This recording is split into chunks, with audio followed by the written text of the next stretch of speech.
मायावती की इंडिया गठबंधन में आने से कांग्रेस को होगा बड़ा फायदा, फिर बनेगी कांग्रेस की सरकार। बहन जी का कानून व्यवस्था आप देखी थी जब सरकार यहाँ उत्तर प्रदेश में थी तो हम ठीक 9 बजे बैठ जाते थे कुर्सी पे। बीएसपी की शासन और कानून व्यवस्था को जनता करती है पसंद, मायावती बीजेपी के लिए बनेगी मुसीबत, जनता ने कहा। कांग्रेस को चेहरा बना देना चाहिए बहन जी का, प्रधानमंत्री का। जाएगी कांग्रेस 110% सरकार बनाएंगे। लखनऊ वासियों की मांग, इंडिया गठबंधन का चेहरा बने मायावती। जब लॉ एंड ऑर्डर उनका मजबूत था तो उनके समय में उनका लॉ एंड ऑर्डर बहुत मजबूत होगा। बहरहाल अब उत्तर प्रदेश में बहन जी का कोई नामो निशान नहीं है।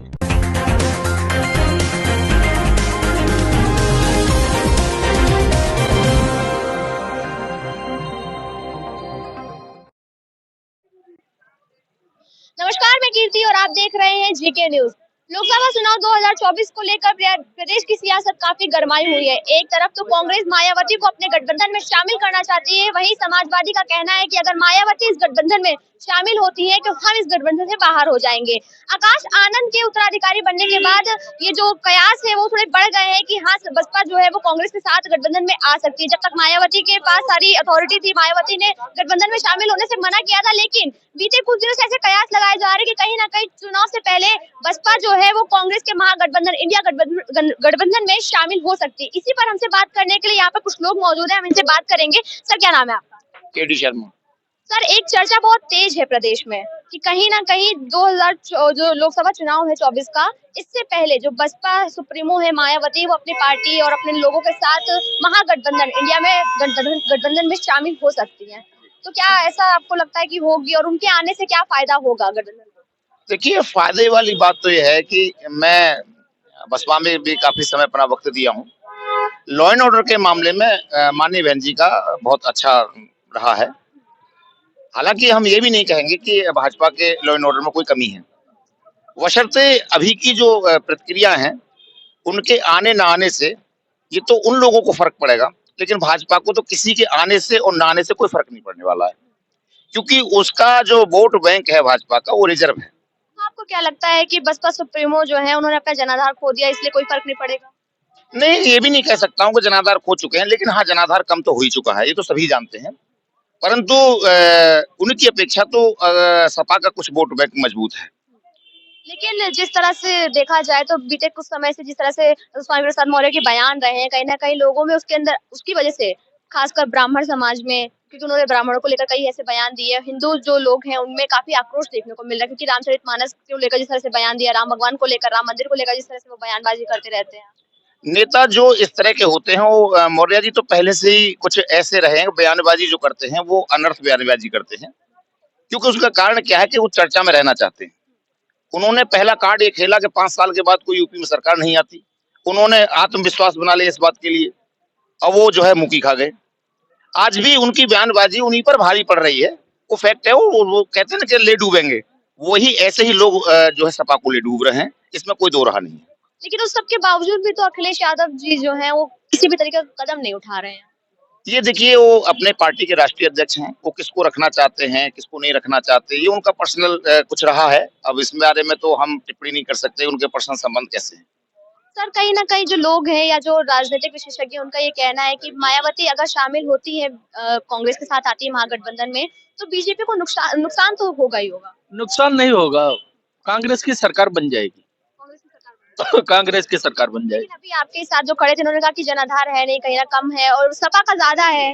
ये बहन जी का कानून व्यवस्था आप देखी थी जब सरकार यहाँ उत्तर प्रदेश में थी, डीएम ठीक 9 बजे बैठ जाते थे कुर्सी पे और लोगों की समस्या सुनते थे। एक एप्लीकेशन आदमी देता था, तुरंत पुलिस पहुंचती थी, जब तक निस्तारण नहीं कर देती थी। आज बाबा रोज चिल्ला रहे हैं भोंपू लेकर के, तब भी कोई अधिकारी जो है इनके कमांड में नहीं है। अधिकारियों का क्या, कहीं ना कहीं जो केंद्रीय मंत्री लोग हैं, जो विधायक लोग हैं, उनकी ये शिकायतें आती हैं कि अधिकारी सुन नहीं रहे हैं। इनके मंत्री और विधायक सांसद खुद कह रहे हैं कि अधिकारी जो है बेलगाम है। तो जो कानून व्यवस्था नहीं चला सकता है उनको इस्तीफा दे देना चाहिए। तो समाजवादी पार्टी का लेकिन ये कहना है कि अगर वो शामिल होती है तो हम निकल जाएंगे, तो क्या इससे नुकसान नहीं होगा? इसमें देखिए, बहन जी के साथ में ओबीसी एससी वोट है, वोट बैंक है, ठीक है। अब भाजपा में जो है खाली जय श्री राम वाले हैं, ब्राह्मण और क्षत्रिय भी जो देश के प्रति हैं, वो इनसे विपरीत है, तो लोग तो कांग्रेस में जा रहे हैं। तो आने वाले समय में यही हो रहा है कि 2024 में कांग्रेस की सरकार बन जाएगी अगर बहन जी आ गई तो कांग्रेस में। अच्छा, कयास ऐसे भी थे, ऐसी भी चर्चाएं थी कि कहीं ना कहीं अगर उन्हें प्रधानमंत्री का चेहरा बनाया जाता है मायावती को, तब वो शामिल होंगे। तो क्या आपको लगता है कि कांग्रेस ये कर सकती है? कांग्रेस को चेहरा बना देना चाहिए बहन जी का, प्रधानमंत्री का। जीत जाएगी कांग्रेस? 110% सरकार बनाएंगे, लेकिन अभी मैं देख रहा हूँ कि विपक्ष जो है वो पंगु हो चुका है। इसलिए पंगु हो चुका है, इसको रोड पे उतर करके ईवीएम हटाओ अभियान चलाना चाहिए। एकजुट होकर। एकजुट होकर के हर पार्टी को रोड पर उतर करके एक अभियान चलाना चाहिए कि जब तक ईवीएम बंद नहीं होगा हम रोड छोड़ेंगे नहीं, आप जेल में भरो हमको। मतलब ईवीएम की वजह से ही सरकार जीत रही है। 100% ईवीएम बंद हो जाए उसके बाद फिर सरकार पलट जाएगी। आपका क्या नाम है दादा? मेरा नाम रविदास शर्मा। दादा, आपके साथ जो यहाँ पे लोग खड़े हैं, सबका ये कहना है कि अगर मायावती शामिल होती है महागठबंधन में, तभी बीजेपी हारेगी और कांग्रेस की सरकार बनेगी। देखिए, मैं तो यही कहना चाहूंगा, अभी मेरे भाई खड़े हुए थे केडी शर्मा जी, इन्होंने जो भी कहा है वो बिल्कुल सही कहा, क्योंकि मैं इनकी बात का समर्थन करता हूँ। और आगे के लिए भी अगर भाजपा की सरकार आती है तो बहुत कुछ करेगी।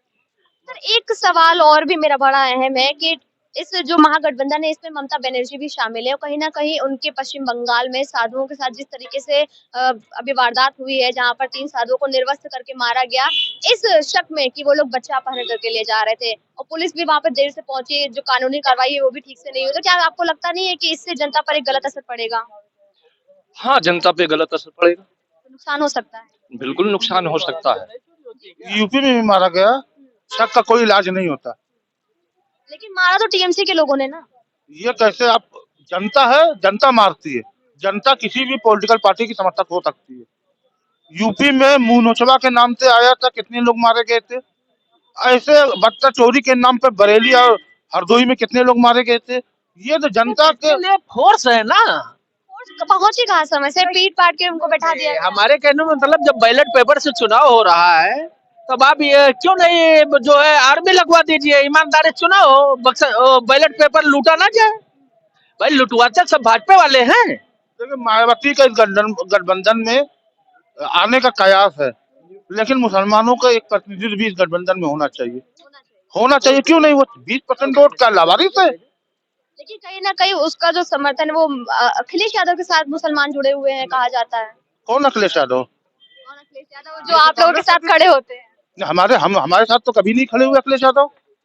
हमारे वोट लेने के लिए हमारे साथ खड़े हो सकते हैं, लेकिन काम करने के लिए हमारे साथ नहीं खड़े हो सकते। का साथ नहीं दिया तो कौन सा अखिलेश? जो आजम खान का साथ नहीं दिए तो जो शफीकुर रहमान बर्क का साथ। कांग्रेस में जा रहा है, पूरा वोट ऑलरेडी जा रहा है, खाली यादव के वोट पे वो समझ जाएंगे। तो आपको क्या लगता है कि क्या कांग्रेस यहाँ पे यूपी में अकेले चुनाव फिर क्यों नहीं लड़ रही है?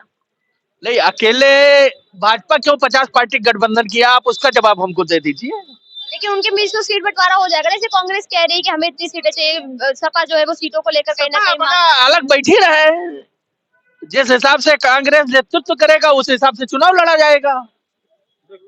देखिए, मुझे एक गठबंधन से एक सवाल है, एक मुस्लिम रिप्रेजेंटेशन होना चाहिए इस गठबंधन में, लेकिन मुसलमान सिर्फ वोट देने के लिए नहीं पैदा हुआ है, अपना हक लेने के लिए भी पैदा हुआ है। उसका हक कौन दिलाएगा? अखिलेश यादव को देख चुके, मायावती को देख चुके, कांग्रेस को देख चुके, लेकिन उनका हक अभी तक 70-75 सालों में मिला नहीं। कौन दिलाएगा? इसीलिए मैं चाहता हूँ इस गठबंधन में मुस्लिम प्रेजेंटेशन होना चाहिए, एक नेता होना चाहिए बड़ा, जो जनता की आवाज उठाए। तो जैसा कि आपने यहाँ पर लोगों को सुना, इनका कहना है कि कहीं ना कहीं इस महागठबंधन में एक मुस्लिम समुदाय के प्रतिनिधि भी कोई होना चाहिए। उसके साथ ही अगर मायावती इस गठबंधन के साथ जुड़ती है तो कहीं ना कहीं कांग्रेस को फायदा होगा और वो अपनी सरकार बना सकती है। भैया, आपका क्या नाम है? मेरा नाम मुकुल देव शर्मा।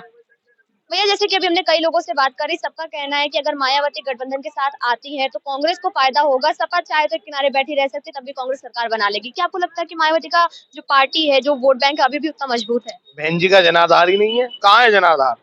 बहन जी का कहीं जनाधार नहीं है। तो उनके आने से कोई फर्क पड़ेगा नहीं? कोई फर्क नहीं, जनाधार ही नहीं है। कांग्रेस क्यों इतना पीछे पड़ी हुई कि वो आ जाए, शामिल हो जाए किसी तरह? कांग्रेस वालों को पता होगा ना, क्योंकि बहन जी 2-3 बार मुख्यमंत्री रही है उत्तर प्रदेश में, तो उन्हें लग रहा होगा जनाधार है। पर आप नीचे स्तर से पूछिए, बहन जी का कोई जनाधार नहीं है, कहीं उत्तर प्रदेश में नहीं है। उस लोगों का कहना है कि जिस तरह से वो शासन प्रशासन था उनका, जिस तरह से लॉ एंड ऑर्डर था, वो लोगों को काफी पसंद है। जनता अगर आती है मायावती कांग्रेस के साथ, तो जनता कहीं ना कहीं उनके साथ जाएगी। देखिए, जब लॉ एंड ऑर्डर उनका मजबूत था तो उनके समय में उनका लॉ एंड ऑर्डर बहुत मजबूत होगा। बहरहाल अब उत्तर प्रदेश में बहन जी का कोई नामो निशान नहीं है। वो तो चंद्रशेखर रावण जी आके खत्म कर दिए ना। वो तो अब दो भागों में बट गए ना। बहुजन समाजवादी पार्टी का जो वोट बैंक था वो दो भागों में बट गया। चंद्रशेखर आजाद ने कहीं ना कहीं सारा काम जो है बिगाड़ रखा। पश्चिमी उत्तर प्रदेश में चंद्रशेखर रावण बहन जी से ज्यादा मजबूत है। तो बहन जी का जनाधार, यार हम कहें चंद्रशेखर रावण का भी वो जनाधार नहीं है। सर आपका क्या नाम है? मेरा अजय नाम है। सर आपको क्या लगता है कि मायावती के महागठबंधन में शामिल होने से बीजेपी को नुकसान होगा? नहीं, ऐसा कुछ नहीं है। अच्छा, कांग्रेस उनको शामिल करने के लिए बहुत उतावली है, चाहती है कि बीजेपी वो जो मायावती है वो महागठबंधन इंडिया गठबंधन में आ जाए, जिससे वो बीजेपी को हरा सके, उनको फायदा होगा। तो आपको क्या लगता है कि ऐसा क्यों, क्या बीजेपी को हराने के लिए सब मायावती समझें कि जाना है कि नहीं जाना है, भाई हम क्या बताएं। तो आपने जैसे नुकसान है, मायावती जी को सब नुकसान हो जाएगा। मायावती जी को मतलब मायावती अगर अकेले लड़ती है तो कहीं ना कहीं उनको फायदा है। इनका कहना है कि अगर मायावती जी गठबंधन में आकर लड़ती हैं तो भी कांग्रेस को कोई खास फायदा नहीं होने वाला है, क्योंकि प्रदेश में कहीं ना कहीं वो अपना जनाधार खो चुकी है। उसके मुकाबले सपा जो है कहीं ना कहीं वो बहुत मजबूती में है प्रदेश में, इसलिए कांग्रेस को चाहिए कि वो सपा को पकड़ के रखे। कैमरा पर्सन अभिषेक के साथ में कीर्ति जी के।